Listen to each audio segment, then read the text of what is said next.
वंदितु सौवसिद्धे ध्रुवमचलमनोभमं गदिं पत्ते वोच्छामि समयपाहुड मिनमोऽसुधकेवली भणिदम् नमः समयसाराय स्वानुभूत्या चकासते चित्स्वभावाय भावाय सर्वभावांतरच्छिदे।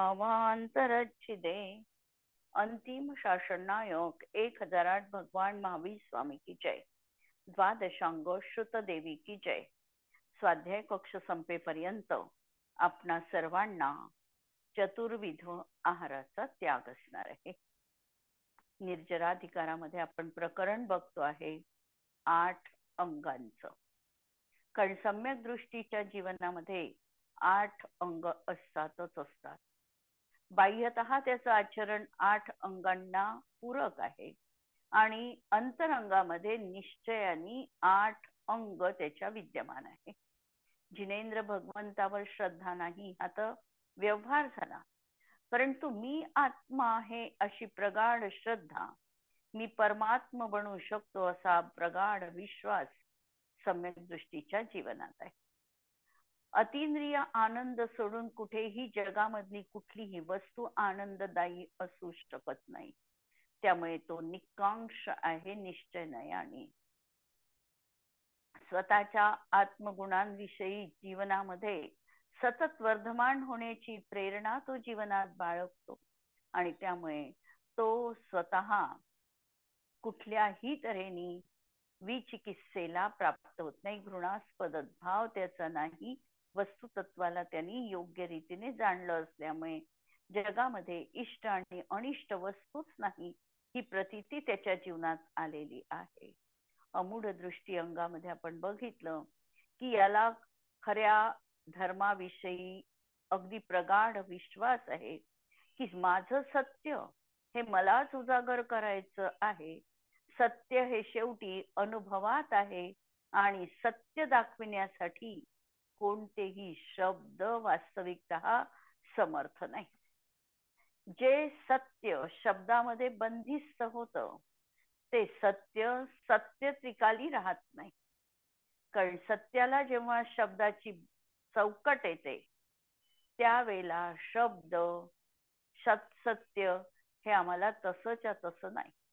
उदाहरण आपण पाहू शकतो की एखाद्या वेळेला पाण्यामध्ये आम्ही एखादी काडी ठेवली तर काडी आहे सरळ, पण पाण्यात ठेवल्याबरोबर ती वाकडी वाटते। त्याप्रमाणे वस्तुतत्व सत्यामध्ये जेव्हा निबद्ध होतं तेव्हा ते पूर्णतः सांगितल्या जाऊ शकत नाही आणि म्हणून सत्य हे शब्दात नाही अनुभूतीमध्ये सत्य असणार आहे।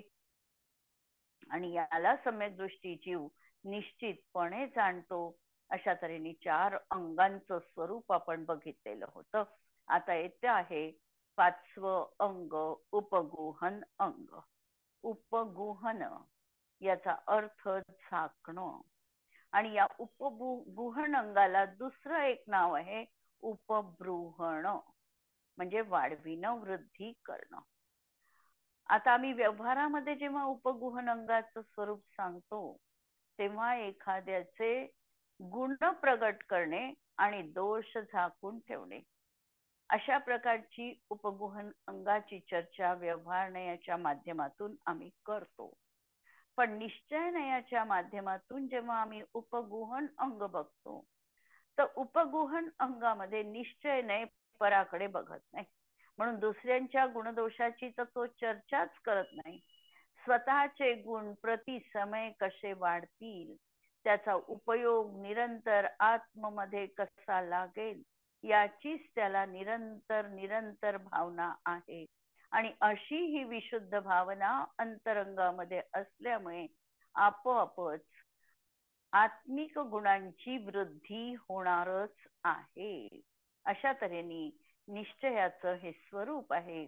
व्यवहार आणि निश्चय दोहोंचीही सांगड आहे, कारण निश्चय हा अनुभूतीचा विषय आहे, पण जेव्हा उपयोगात्मक अनुभूती नसते त्यावेळेला व्यवहाराची भूमिका त्याच्या जीवनात अपरिहार्यपणे असते आणि त्यावेळेला त्याचा बाह्यतः व्यवहार कसा राहील त्याचं आचरण कसं राहील, तर त्याचं आचरण कुणाचीही निंदा न करणं, उलट दुसऱ्यांचे दोष दिसले तरी देखील त्याला चार चौघामध्ये उघड करून त्याला लज्जित न करणं.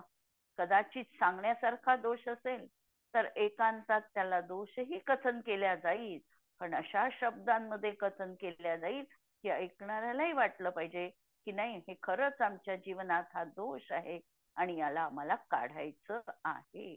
म्हणजे मन न दुखविता देखील ती गोष्ट कशी सांगता येईल याचा सम्यक दृष्टीच्या जीवनात निश्चितपणे निर्णय असतो. असं हे उपगुहन अंग. यावर आता कुंद कुंद देव लिहितात. गाथा नंबर 232 नंबरची गाथा आहे. सॉरी, 33 नंबरची गाथा आहे. जो सिद्ध भक्ती जुत्तो उवगुहन गोदू संवधमानं सो उवगुहन गारी सम्मादिठी मुने दवो. परत आम्हाला एक लक्षात गोष्ट आलेली आहे. ज्या वेळेला हे सगळं अंगांचं वर्णन सुरू आहे त्यावेळेला प्रत्येक अंगाच्या शेवटी सम्मादिठी मुने दवो हे शब्द आलेले आहे. आणि उपगुहनंगाचं स्वरूप लिहिताना अर्थामध्ये जो जीव सिद्ध भक्ती जुतो, सिद्ध भक्तीने सहित आहे. सिद्ध भक्ती हा शब्द लक्षात ठेवायचा आहे. आम्ही देखील सिद्धांची आराधना करतो. ध्यान हुताशन मे अरिंदन जोकदियो रिपुरोग निवारी. आम्ही सिद्धांची आराधना जीवनात करतो. किंवा पूज्यपाद आचार्यांनी म्हटल्याप्रमाणे सिद्धान उद्धूत कर्म प्रकृती समुदया साधितात्म स्वभावान, अशा प्रकारे 8 श्लोकांच्या माध्यमातून पूज्यपाद आचार्यांनी सिद्ध भक्ती सांगितलेली आहे. हे आम्ही म्हणतो. अशरीरी जीव घणा वगैरे हे सगळं सिद्ध भक्ती आम्ही म्हणतो. या ठिकाणी सिद्ध भक्तीचा काय अर्थ आहे हे आम्ही बघणार आहोत. मग सिद्धाच्या भक्तीने सहित आहे आणि अन्य वस्तूच्या सर्व धर्मांचं उपगोहन करणारा, गोपन करणारा. जर हा आत्मस्वरूपामध्ये तल्लीन झालेला आहे सिद्ध भक्तीमध्ये, याचा जो उपयोग एकाकार झालेला आहे तर बाकीच त्याच्या जीवनामध्ये गौणच असणार आहे. कारण उपयोग एका वेळी एकावर केंद्रित आहे. त्या सिद्ध आराधनेमध्ये हा तल्लीन झालेला आहे म्हणून बाकीच्या अन्य धर्मांचं उपगोहन करणारा, गोपन करणारा, तो उपगोहन करणारा सम्यक दृष्टी समजावा. सम्यक दृष्टी निश्चयाने टंकोत्कीर्ण एक न्यायक भाव स्वरूप असल्या कारणाने आत्म्याची शक्ती, सर्व शक्ती वाढविणारा उपबृहणक होतो. आत्म्याची शक्ती, सामर्थ्य. कारण आमचे नेहमी जी तक्रार असते की आमचं सामर्थ्य पुरत नाही, आमचं संवहन कमी पडतं, आमचा क्षयोक्षम तितका नाही, आमचं हे लक्षात राहत नाही, आमची ही नेहमीची तक्रार असते. पण आचार्य या ठिकाणी सांगतात की जो विशुद्ध परिणामवाला आहे आणि ज्याचा उपयोग याच्यावर केंद्रित झालेला आहे, ज्याची इच्छा असेल, ज्याची आवड असेल, ज्याच्यावर उपयोग केंद्रित आमचा निरंतर होत असेल, ती गोष्ट आमच्या लक्षात राहतेच राहते. व्यवहारामध्ये आम्ही काय कुठे ठेवलंय हे जसं आम्हाला चटकन आठवतं, कारण आमचा तिकडे उपयोग असतो आणि म्हणून ती गोष्ट आम्हाला पटकन आठवते. त्याप्रमाणे धर्माची देखील एवढी रुची अंतरंगामध्ये असली पाहिजे की कोणत्या पुस्तकामध्ये आम्ही कधी काय, कोणती गाथा कोणत्या संदर्भामध्ये कशा प्रकारे वाचली, कोणत्या ग्रंथाचे कोणते आचार्य आहे, कोणत्या आचार्यांनी कोणती गोष्ट सांगितली आहे, हे आम्हाला आठवण्याचा आम्हाला प्रयत्न करायचा.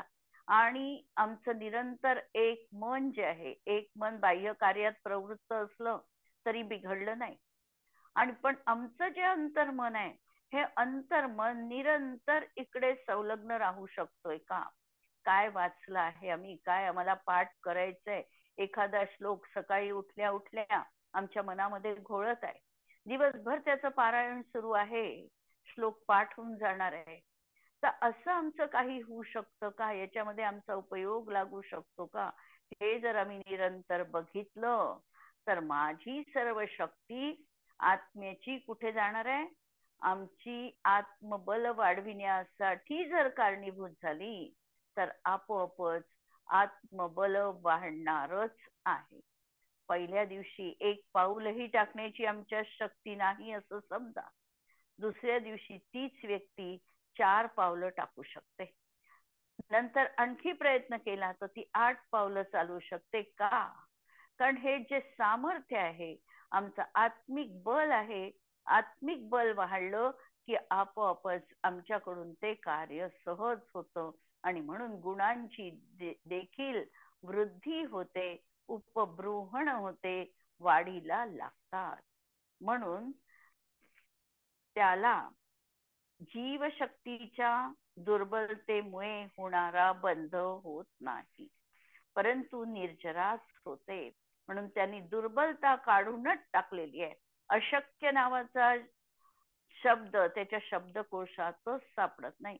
होईल, होणार आहे, करणार आहे, अशा प्रकारचा त्याचा सतत धर्माविषयीचा अभिप्राय असतो. आज नाही शक्य झालं, ठीक आहे, उद्या होईल. प्रयत्न तर करणं त्याच्या हातात आहे आणि त्यामध्ये तो प्रमाद करत नाही. आणि म्हणून अशी शारीरिक दुर्बलता असेल, कदाचित मानसिक असेल, तरी देखील ही दुर्बलता निवारण पावतेच पावते. आणि म्हणून त्यांनी आत्म्याचा बंद होत नाही, उलट आत्मिक शक्तीचं संवर्धन तिथे होणार आहे.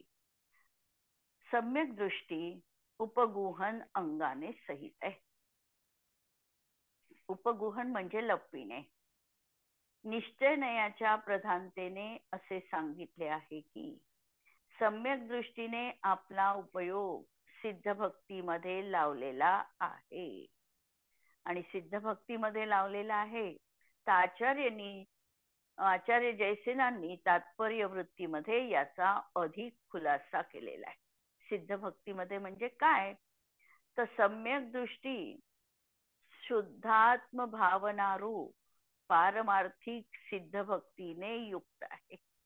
लक्षात घ्या आचार्य जयसेनांचे शब्द की शुद्धात्म भावना रूप, त्याच्या अंतरंगात निरंतर शुद्ध आत्मतत्वाची भावना जीवनात विद्यमान आहे, असा हा पारमार्थिक सिद्ध भक्तीनी युक्त आहे. आणि पारमार्थिक सिद्ध भक्ती, लौकिक सिद्ध भक्ती जी आम्ही म्हणतो, दररोज स्तुती म्हणतो आम्ही, सिद्धांची स्तुती म्हणतो, अरहंतांची स्तुती म्हणतो, अरहंतांच्या गुणांचं स्तवन करतो, परंतु हे व्यवहार स्तरावरचं स्तवन झालं.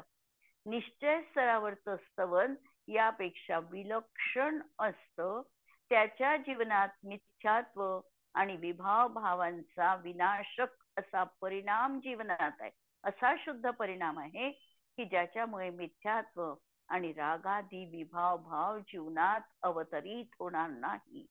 आणि म्हणून इथे सिद्ध भक्तीचा अर्थ सिद्ध भक्ती किंवा रागरूप सिद्ध भक्ती न घेता शुद्धात्म अनुभवन रूप निश्चय सिद्ध भक्ती इथे अभिप्रेत आहे. आणि सिद्ध भक्तीच्या माध्यमातून तो अंतरंगामध्ये शुद्ध चैतन्य सिद्ध स्वरूप परमात्म तत्व त्याच्या विद्यमान आहे, त्याचं निर्विकल्प स्वरूप निज तत्वाचं तो अनुभव करतो आहे. हीच निश्चय सिद्ध भक्ती आहे. जेव्हा आम्ही सिद्धांचं अष्टक देतो, सहज शुद्ध भगवान की प्रसिद्ध विशुद्ध सुसिद्ध समूह, हे प्रसिद्ध म्हणजे तुम्ही प्रसन्न व्हा. प्रसन्न व्हा म्हणत असताना कोणत्या सिद्ध परमेष्ठीला आम्ही प्रसन्न व्हा म्हटलेलं आहे? आमच्यापेक्षा जे सिद्धालयामध्ये जे विराजमान आहे, वेगळे आहे, ते तर सिद्ध पदाला पोहोचलेले आहे, ते काही आम्हाला आता काही प्रसन्न करू शकत नाही किंवा दुःख देऊ शकत नाही. मला माझ्या अंतर आत्म्यालाच जागृत करायचंय आणि त्या अंतरात्म्याची आराधना करून जणू काही त्याचा प्रसाद मला प्राप्त झाला पाहिजे. ही आहे सिद्ध भक्तीची उत्कटता जीवनामध्ये. आणि अशी सिद्ध भक्तीची उत्कटता जीवनात साधत हा आराधक सिद्ध भक्ती करतो. म्हणजे अद्वैत भक्ती त्याच्या जीवनात आहे. द्वैतपणा नाही आहे. तू आणि मी हा भेद जिथं संपलेला आहे आणि तू आणि मी एकच आहे, वेगळं काही नाहीच आहे, अशी ही जी अभेद सिद्ध भक्ती ही जीवनामध्ये आता आलेली आहे. आणि अशा तऱ्हेने शुद्धीची वृद्धी हे अद्भुत मांगलिक कार्य अशा सिद्ध भक्तीने संपन्न होतं. म्हणजे सिद्ध भक्तीचं फलित काय आहे जीवनात? उपगुहन अंग किंवा उपबृहण अंग हे पाळतो आहे, तर त्याचं फल हे आहे की शुद्धात्म्याची वृद्धी, म्हणजे शुद्धीची सतत वृद्धी हे मांगलिक कार्य तिथे संपन्न होत आहे. जयसेनाचार्यांनी हा खुलासा केलेला आहे. तर अशा तऱ्हेने सिद्ध भक्तीमध्ये हा आपला उपयोग लावतो. तेव्हा आत्म्याचे सर्व सामर्थ्य वाढविल्याने हा शक्ती संपन्न होतो. जीवनामध्ये आमच्यामध्ये वीर्य कमी पडतं, क्षयक्षम कमी पडतो असं जे आम्ही मानतो किंवा म्हणतो, परंतु वास्तविकतः एक वेळा अंतर्मनाचा आवाज असा स्वतःला ऐकवा की तू सिद्ध परमेष्ठी आहे, तू परमात्मा आहे आणि त्या परमात्म्याला काहीही अशक्य नाही. मी अनंत वीर्यधारी आहे, कारण आमचा स्वभाव आहे अनंत वीर्य असणं. आणि त्या सामर्थ्यापुढे मी माझं सामर्थ्य आता नक्कीच जीवनात वाढविणार आहे. ही जर आमच्या मनाची मानसिकता असेल तर आपोआपच आमचं आत्मिक बल वृद्धिंगत होणार आहे. अशा तऱ्हेने हा आपला उपयोग सिद्ध भक्तीमध्ये लावतो आणि सर्व धर्माचा उपगुहन करणारा आहे.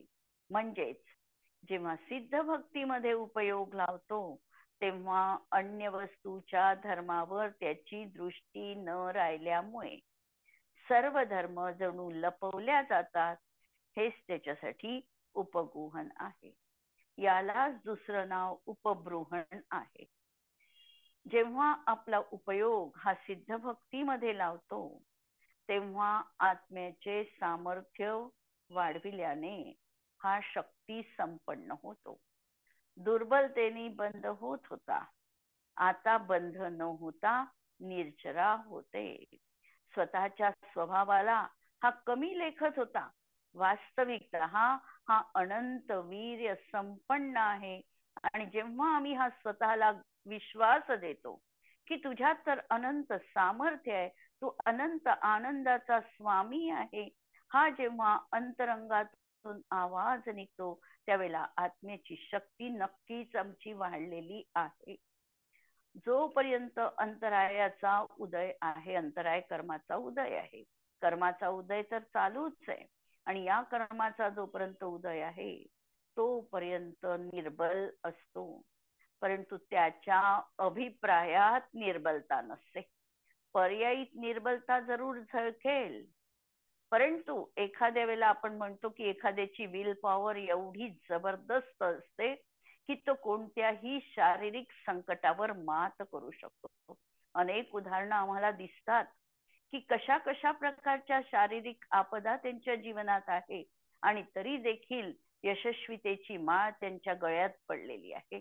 कशाच्या सामर्थ्यावर हे सगळं झालं? कारण त्यांची विल पॉवर जबरदस्त आहे, आत्मिक शक्ती जबरदस्त आहे आणि त्याच्यावर हे सगळं धाडस ते जीवनामध्ये करू शकतात आणि यशस्वी बनू शकतात. म्हणून जोपर्यंत हा उदय तर चालू राहणार आहे, पण उदयाला किती महत्व द्यायचं आणि आमच्या आत्मिक सामर्थ्याचं आम्ही किती महत्व द्यायचं हे आमच्यावर अवलंबून आहे. आणि अंतरायाचा उदय असला तरी देखील हा स्वतःला पर्यायीत निर्बल मानेल, पण अभिप्रायामध्ये याचा सतत हाच विचार आहे की मी निर्बल नाही. आणि अभिप्रायामध्ये निर्बलता नसल्यामुळे अनंत शक्तीची जाणीव त्याला सदैव आहे आणि कर्माच्या उदयाला जिंकून त्यावर मात करून आपल्या शक्तीनुसार महान उद्यम तो करतो. जेव्हा यावर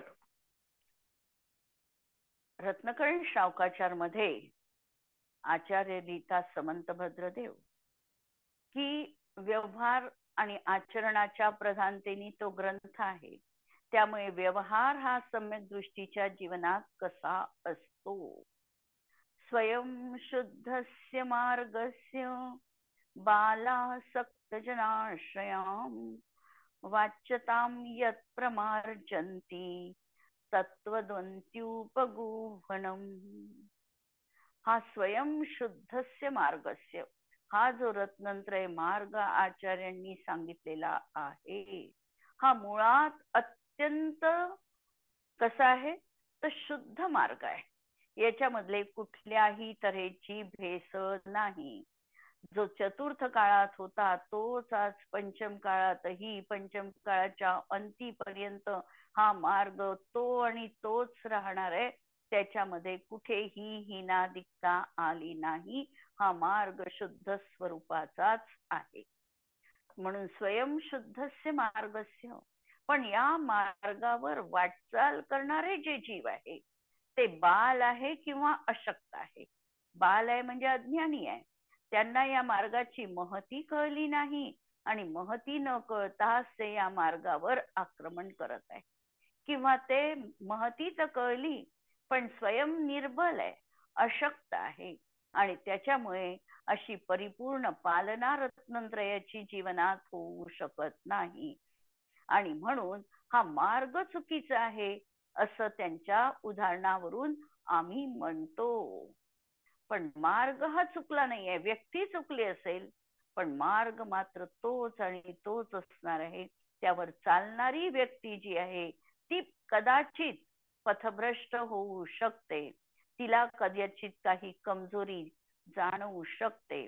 पण बाकीच्या साधर्मी जनांकडून तिची ती आपुर्ती करून तिला परत त्या मार्गामध्ये आम्हाला स्थापन करायचं आहे. हे तर स्थितीकरण आहे. परंतु त्याच्या दोषांची कुठेही वाच्यता न करणे अशा प्रकारचा हा उपगूहन अंग आहे. ही सर्वज्ञ प्रणीत हा सुखाचा जो मार्ग आहे किंवा दुःखाचा नाशाचा हा जो मोक्ष मार्ग आहे हा स्वयं यथार्थ आहे, निर्दोष आहे आणि सुंदर आहे. पण अज्ञानी आणि असमर्थ पुरुषांच्या निमित्ताने जी काही निंदा होते ती दूर करणं हे उपगूहन अंग आहे. आपल्या आत्मधर्माची वाढ करणं, त्यात रत होणं हे निश्चयाने उपबृहण असून धर्मात्मा पुरुषाचे दोष प्रगट न करता त्यांच्या गुणांचं कीर्तन करणं हेच व्यवहार नयाने उपगूहन अंग आहे. आम्ही सामायिक म्हटल्यानंतर भावना भावतो, शास्त्र अभ्यासो जिनपती नुती, त्याच्यामध्ये एक वाक्य येतंय दोषवादेच मौनम. जेव्हा कुणाचे दोष उजागर करण्याचा प्रसंग येईल त्यावेळेला मौन धारण करायचं. आमची जीभ जी आहे दुसऱ्याची निंदा करून आम्हाला खराब करायची नाही. आमच्या वाणीची पवित्रता आम्हाला कायम ठेवायची असेल तर दुसऱ्यांच्या दोषांना त्याच्या बाबतीत आम्ही मौन स्वीकारणं हे सगळं श्रेयस्कर आहे. यावर अमृतचंद्र आचार्य लिहितात धर्मोभिवर्धनीय सदात्मनो मार्दवादी भावनया परदोष निगूहनमपि विधेयमुपब्रूहण गुणार्थम. धर्म अभिवर्धनीय धर्माचं सतत वर्धन करता आलं पाहिजे. कशाच्या माध्यमातून धर्माची वृद्धी होऊ शकते तर मार्दवादी भावनया.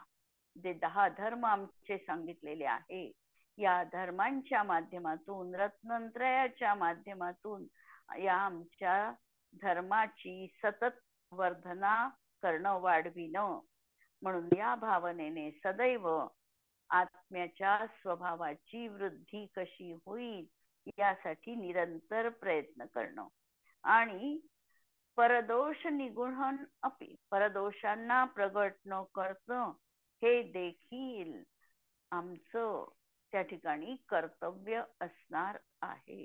जिनदत्त सेठजींनी त्या शुल्लकाच्या त्या मोठ्या दोषाला त्या ठिकाणी चार चौघामध्ये उघड केलं नाही आणि सांगितलं की जी रत्नाची प्रतिमा मीच त्यांना आणायला सांगितलेली होती, अशा प्रकारे धर्म निंदनीय होईल अशा प्रकारचं कृत्य त्यांनी केलेलं नाही.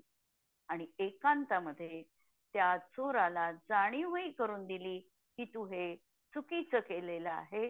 जर तुम्हाला प्रतिमा मागितली असती तर मग मी तुला नक्कीच ती दिली असती.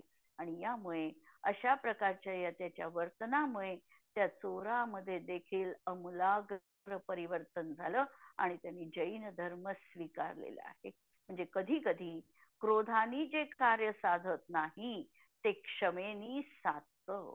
आणि म्हणून हे जीवनामध्ये अशा प्रकारचं उपगुहन अंग सांगितल्या गेलेलं आहे. यानंतर आम्ही पुढचं अंग बघणार आहोत, स्थितीकरण अंग. स्थितीकरण.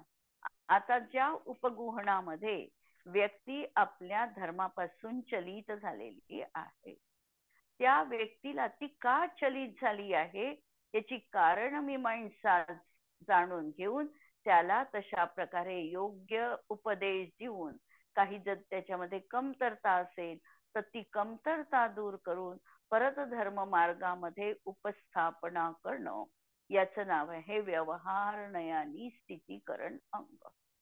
आणि जर आम्ही स्वतः एखाद्या आमच्या आत्मधर्मापासून, प्रतिज्ञेपासून, नियमापासून जर च्युत होत असेल तर स्वसंबोधन करून आम्हाला आमची देखील स्वस्थितीकरण करता यायला पाहिजे. अशा तऱ्हेचं हे स्थितीकरण अंग आहे. हे स्थिती म्हणजे जी पूर्वी त्याची स्थिती होती ती स्थिती परत आणणं, तशा प्रकारचं असणं.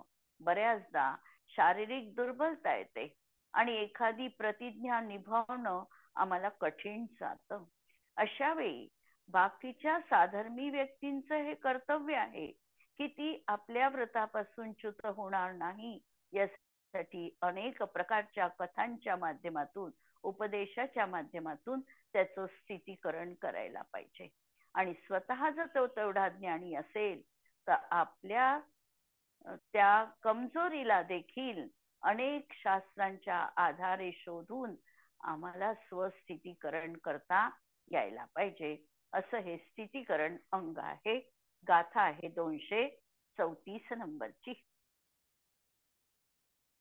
उम्मग्गम गच्छन्तं सगंपि मग्गे तवेदि दोचेदा सोठिदि करणाजुतो सम्मादिठी मुने दहो. जो चेदा, जो आत्मा, उम्मग्गम गच्छन्तं उन्मार्गाने जाणाऱ्याला आणि पथभ्रष्ट झालेल्या आपल्या आत्म्याला देखील, एखादा जीव वाईट मार्गाने जातो आहे, जैन कुलामध्ये चांगल्या जातीमध्ये तो जीव आहे आणि जर तो एखाद्या व्यसनामध्ये अडकला, पथभ्रष्ट झाला, वाईट मार्गाने जाणारा दिसत असेल तर आमचं हे कर्तव्य आहे की त्या व्यक्तीला त्याच्या त्या कार्यापासून परावृत्त करणं, त्याला ती गोष्ट करू न देणं, त्याचं स्थितीकरण करणं. आणि जर हा स्वयं आपला आत्माच जर पतित होत असेल तर त्याला देखील आपल्या आत्मतत्वामध्ये तो स्थापन करतो. म्हणून स्थितीकरणाने सहित असा हा सम्यक दृष्टी जीव समजावा. सम्यक दृष्टी एक टंकोत्कीर्ण न्यायक स्वभावमय असल्यामुळे प्रत्येक वेळेला टीकेची परिभाषा हीच राहिलेली आहे की सम्यक दृष्टीच्या अंतरंगामध्ये त्याच्या आत्मतत्वाविषयीचा प्रगाढ विश्वास आहे. कोणत्याही परिस्थितीत तो चलित झालेला नाही, त्यामुळे तो स्वतःला एक टंकोत्कीर्ण न्यायक स्वभावी आत्मा मी आहे ही त्याची दृष्टी, हा त्याचा अभिप्राय, ही त्याची श्रद्धा निरंतर कायम आहे. त्यामुळे आता जर आपला आत्मा सम्यक दर्शन ज्ञान चारित्र रूप मोक्ष मार्गापासून भ्रष्ट होईल तर त्याला त्याच मार्गामध्ये स्थापन करणारा स्थितिकारी होतो. म्हणून त्याला मार्गभ्रष्टतेमुळे केला जाणारा बंद होत नाही, परंतु निर्जराच होते. जर आपला आत्मा आपल्या स्वरूपमय मोक्ष मार्गापासून भ्रष्ट होईल तर त्याला त्याच मार्गामध्ये स्थापन करणं हे स्थितीकरण आहे. त्याला पथभ्रष्टतेमुळे होणारा बंध न झाल्यामुळे निर्जराच होते आणि उदयात आलेले कर्म रस देऊन निघून जाते आणि निर्जराच होते. स्थितीकरण अंगाविषयी सांगताना आचार्य लिहितात की कर्म विपाश मिथ्यात्व रागादी रूप उन्मार्गामध्ये जाताना स्वतःला किंवा पराला जो सम्यक दृष्टी अध्यात्मयोगी पुरुषार्थपूर्वक रत्नत्रय रूप सन्मार्गामध्ये स्थापित करतो आणि म्हणून मार्ग चवनकृत बंध त्याला होत नाही. त्याचं एक तर ज्ञान समीचीन आहे, तो दर्शनाला देखील अजून त्या अनुषंगाने च्युत झाला नाही. कदाचित चारित्र्यापासून तो थोडा चलायमान झाला असेल, त्यावेळेला त्याला तो बरोबर हेरतो, जाणतो आणि त्यामुळे परत आपल्याला तो सन्मार्गामध्ये रत्नत्रय मार्गामध्ये स्थापित करतो. दर्शनाचरणात्वापि चलतां धर्मवत्सलं प्रत्यवस्थापनं प्राज्ञे स्थितीकरणमुच्यते. सम्यक दर्शन किंवा चारित्र्यापासून चलायमान होणाऱ्यांना धर्मप्रेमी ज्ञानी व्यक्तींनी त्यांना धर्म मार्गामध्ये स्थित करणे हे स्थितीकरण अंग आहे. हे तर व्यवहाराने स्थितीकरण सांगितलेलं आहे. आमच्या आत्मतत्वांमध्ये कुठे काही कमतरता वाटत असेल तर स्वतःचं स्वस्थितीकरण, समुपदेशन, स्वतःला संबोधन, जसं पंडित दौलतरामजींनी प्रत्येक वेळेला म्हटलेले आहे की दौल समजसून चेत सयाने. हे आत्मसंबोधन की थोडंही चलितपणा आमच्यामध्ये दिसत असेल, आमच्या भावांमध्ये जर अशा प्रकारे हीनता येत असेल तर परत आम्हाला आमच्या भावांमध्ये उज्ज्वलता कशी येईल, स्वतःला संबोधन करून त्या उच्च मार्गामध्ये स्थापित करणं हे आमचं स्वस्थितीकरण असणार आहे. यावर अमृतचंद्र आचार्य लिहितात, काम क्रोध मदादीषु चल इतु मुदितेषु वर्त्मनो न्यायात् श्रुतात्मात्मन परस्य च युक्ता स्थितीकरणमपि कार्यम.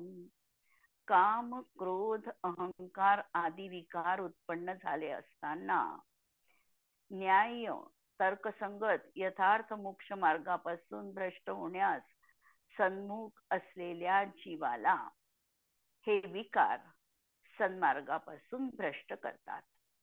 तेव्हा आपल्या किंवा अन्य जीवाला आगमपूर्वक युक्तीने सन्मार्गामध्ये पुन्हा स्थापित करणे आणि प्रथमानुयोगातील कथा वाचवून त्याचं मन तशा प्रकारे निश्चल करणं हे आहे स्थितीकरण अंग.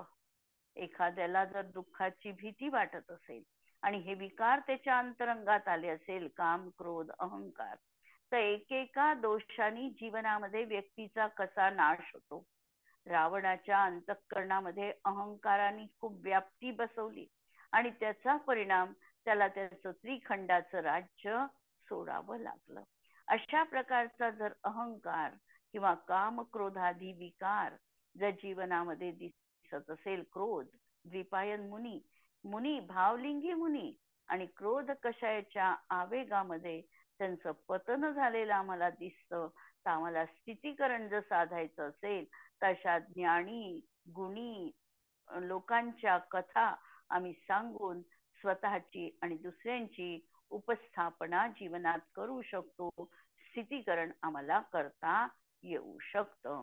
अशा तऱ्हेने हे दोन अंगांचं स्वरूप, उपगुहन आणि स्थितीकरण, या दोन अंगांचं स्वरूप आम्ही बघितलेलं आहे. आणि याचा जर आम्हाला प्रयोग जीवनात करायचा आहे, तर आम्ही एवढं नक्की करू शकतो की कुणाचेही दोष सांगायचे असेल तर निदान तात्काळ ताबडतोब रिॲक्ट होऊन ते दोष आम्ही कथन करू नये.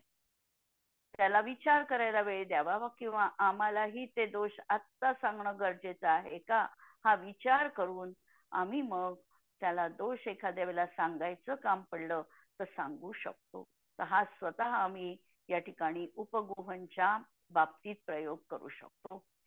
हा, की प्रत्येक वेळेला आम्ही असं काही ताबडतोब रिएक्शन देतो आमची, की कधी कधी नंतर आम्हाला पश्चाताप होतो की अरे आम्ही असं बोलायला नको होतो. पण ती आमची उत्स्फूर्त प्रतिक्रिया निघून जाते. तर आम्ही या उत्स्फूर्त प्रतिक्रिया न देता विचारपूर्वक जर आम्ही गोष्ट केली तर अनेक प्रकारच्या रोषांपासून आम्ही वाचू शकतो. तर असे हे प्रयोग आम्हाला जीवनात करता येईल. आज आपण इथे थांबतोय. जिनवाणी के ज्ञान ते सूझे लोकालोक, सो जिनवाणी मस्तक नमो सदा देत हो. नमो अरिहंताणं नमो सिद्धाणं नमो आयर्याणं नमो वज्रायाणं नमो लोये संवसाहुणं. सर्वांना जय जिनेंद्र.